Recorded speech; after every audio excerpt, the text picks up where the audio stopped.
വന്നിരിക്കുന്നത് വെറും 2 മിനിറ്റ് കൊണ്ട് ഉണ്ടാക്കാൻ പറ്റുന്ന ഒരു ബ്രെഡിന്റെ റെസിപ്പി ആയിട്ടാണ്. വേറെ ഒന്നല്ല, ബ്രെഡ് ഫിംഗേഴ്സ് അല്ലെങ്കിൽ ബ്രെഡ് സ്റ്റിക്ക്. ഇതിനായിട്ട് ഞാനിവിടെ ബ്രെഡിന്റെ അറ്റത്തുള്ള ആ ബ്രൗൺ നിറത്തിലുള്ള ഭാഗമാണ് ഉപയോഗിക്കുന്നത്. ആ ഭാഗങ്ങളെല്ലാം ഞാൻ കട്ട് ചെയ്ത് വെച്ചിട്ട് ഏകദേശം ഒരു 6 ബ്രെഡാണ് ഞാനിവിടെ യൂസ് ചെയ്യുന്നത്. അതിനുശേഷം ഒരു ബൗളിലേക്ക് 1 കപ്പ് കടലമാവ്, 3/4 സ്പൂൺ മുളക്, 1/2 ടേബിൾ സ്പൂൺ ജീരകം, 3/4 സ്പൂൺ മല്ലിപ്പൊടി, 1/2 സ്പൂൺ ഇഞ്ചി വെളുത്തുള്ളി പേസ്റ്റ്, ഒരു പിഞ്ച് ഉപ്പ്, ഇതെല്ലാം കൂടി നന്നായിട്ടൊന്ന് മിക്സ് ചെയ്യാം.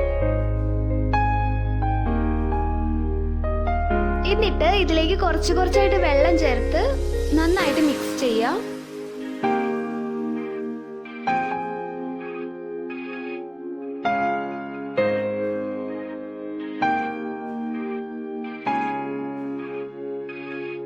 എനിക്കിവിടെ 3/4 ഗ്ലാസ് വെള്ളമാണ് ഈ കൺസിസ്റ്റൻസി കിട്ടാൻ വേണ്ടി ആവശ്യം വന്നത്. അടുത്തതായി നമുക്ക് ഇതെല്ലാം ഫ്രൈ ചെയ്തെടുക്കാം. അതിനായിട്ട് ഞാനിവിടെ ഒരു പാൻ ചൂടാക്കാൻ വെച്ചിട്ടുണ്ട്. പാൻ ചൂടായപ്പോൾ ഇതിലേക്ക് ഞാൻ സൺഫ്ലവർ ഓയിലാണ് ചേർക്കുന്നത്. നിങ്ങൾക്ക് ഏത് ഓയിൽ വേണമെങ്കിലും ചേർക്കാവുന്നതാണ്.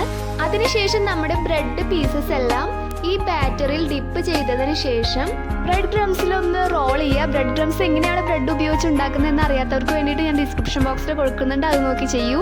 അപ്പം നമ്മുടെ എണ്ണയൊക്കെ ചൂടായിട്ടുണ്ട്. അപ്പം നമുക്ക് ഈ ചൂടായ എണ്ണയിലേക്ക് നമ്മുടെ ബ്രെഡിന്റെ പീസസ് എല്ലാം ഇട്ട് കൊടുക്കാം.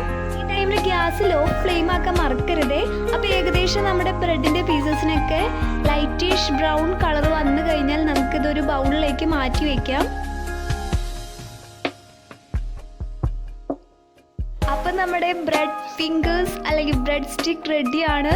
ഇപ്പം ഞാൻ ബ്രെഡിന്റെ എഡ്ജ് വെച്ചാണ് ഉണ്ടാക്കിയിരിക്കുന്നത്. നിങ്ങൾക്ക് വേണമെങ്കിൽ ബാക്കി പോർഷൻ വെച്ചും ഉണ്ടാക്കാം, നോ പ്രോബ്ലം. അപ്പോൾ എല്ലാവർക്കും ഈ വീഡിയോ ഇഷ്ടപ്പെട്ടെന്ന് വിചാരിക്കുന്നു.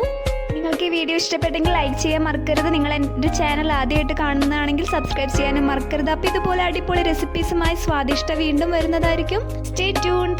Bye bye.